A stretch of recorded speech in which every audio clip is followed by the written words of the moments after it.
Hey yo, CJtoTaste, and we're gonna be making some steak. What we got here is a Tomahawk Ribeye steak that's been dry aged for at least 45 days.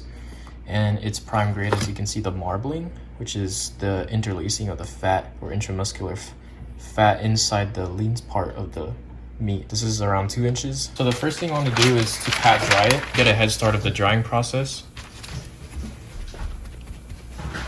And this will allow the evaporation in the fridge dry the surface a lot faster. And the drier the surface of the steak, the crispier the crust. We're gonna be using diamond crystal kosher salt, and we're gonna season very liberally because of how thick the steak is.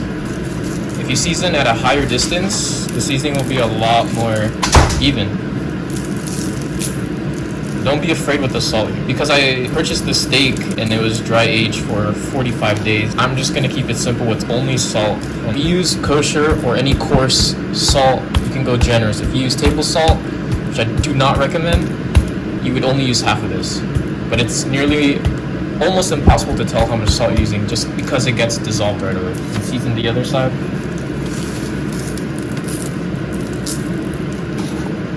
Again, at a higher distance. The higher the distance, the more even the snowfall. Yes, it looks like a lot of salt, but trust me, it is not salty at all. Like, we gotta get a bunch of salt into the meat for how thick this is. Don't forget the fat cap. Just because when you put your hand back into the salt, nearly nothing will survive in that salt container.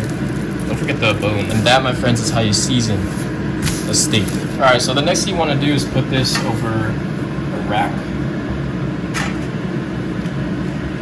This will achieve a couple things. So if you leave this in the fridge overnight uncovered, the air circulation will dry out the surface and create a drier crust, meaning that when you sear stuff on the grill or in a pan, it'll be a lot more brown and faster. And second, dry brining is the method of salt being dissolved through osmosis. So salt will draw out the moisture of the steak on the inside, and then once the salt dissolves, it goes back into the steak, as well as all the rest of the moisture. So you're gonna retain even more of a juicier steak when you do a dry brine. And the surface will become dry, yes, but the surface won't hinder the fact that the inside will be juicy. So do this because this is the best way to do steak. Make sure you do it for at least 40 minutes, or what I'm doing is overnight in the fridge, uncovered. You can even go for a day or two. And the best part about this is it extends its shelf life because the surface is a lot drier, so bacteria doesn't have free real estate to stay into the steak or onto the steak.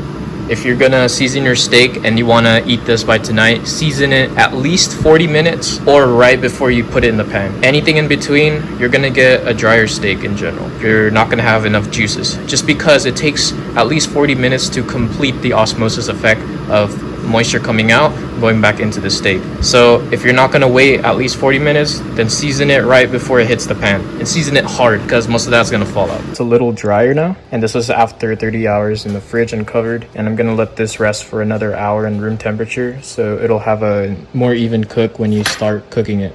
So same routine. I'll be putting some paper underneath and some charcoal, lump or briquettes. The difference between a lump and briquette is that a lump is actual hardwood or just wood, and a briquette is basically wood products formed together. In briquettes, the advantage is that you'll get a more even heat, and lumps you won't, but the lump has that natural aroma of the wood. In this case, it's already been lit 50% of the way, and I want it 3/4 of the way, and then we can dump it in.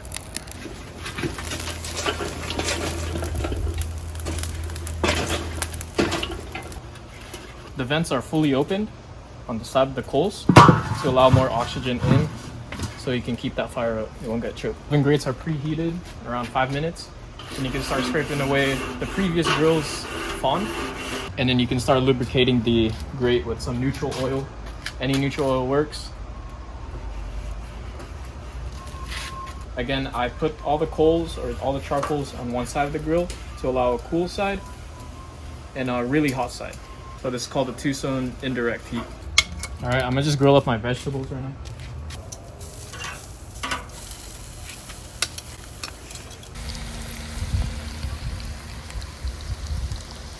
So now when your grill is a little hot enough, you can start putting on the cool side of the grill, and then you can just cover it up. I covered it up the whole over the steak so the smoke encapsulates the steak, and I just leave the vent around halfway open So then this slowly gets up to temperature. We want to get to 42 to 45 degrees Celsius, or around 110 to 115 Fahrenheit. I'm gonna check your temperature every now and then. See, mine's going around 33 right now. And check it in the middle. Try to keep the fat cap towards the fire to protect it. All right, so I took it off the grill because it hit the 43, 46 temperature reading. And on the decal, it's around 40 degrees. So this is about your stop for a rare to medium rare steak. If you want it truly medium rare, just exactly stop it 45 degrees Celsius or 115 Fahrenheit. So it's around the 40s. So that's a good sign. Now it's time to build a really big fire.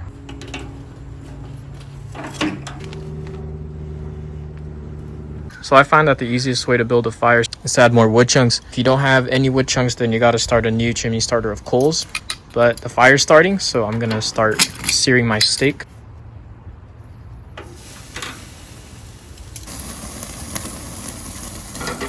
So the faster you do this, the more even your medium rare will be. If your fire is too big and it'll hit your bone, then make sure to wrap it with foil to avoid any burn spots. Now we can check how it is on the cool side of the grill, and it definitely seared. Now let's do the other side.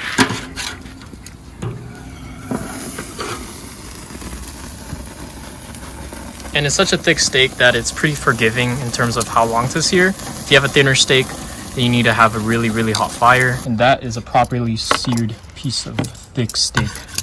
Slow and slow for like the first 30-ish minutes, and then a super hot sear for the last minute. So you're gonna be resting this for around 30 minutes because if you cut it right now, all the juices will come out. So don't worry about it getting too cold. It's not gonna be too cold. This is like the best part of the ribeye, which is the decal, and then this is the actual ribeye.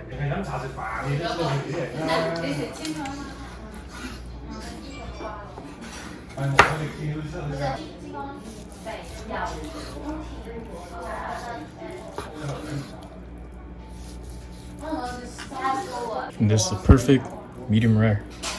There's some white areas, that's all that marbling.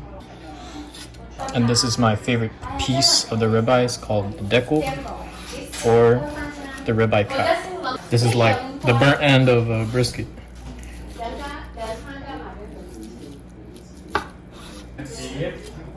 I also made some Mater Day Hotel compound butter, just parsley, lemon, and then final touch, you just torch until it melts.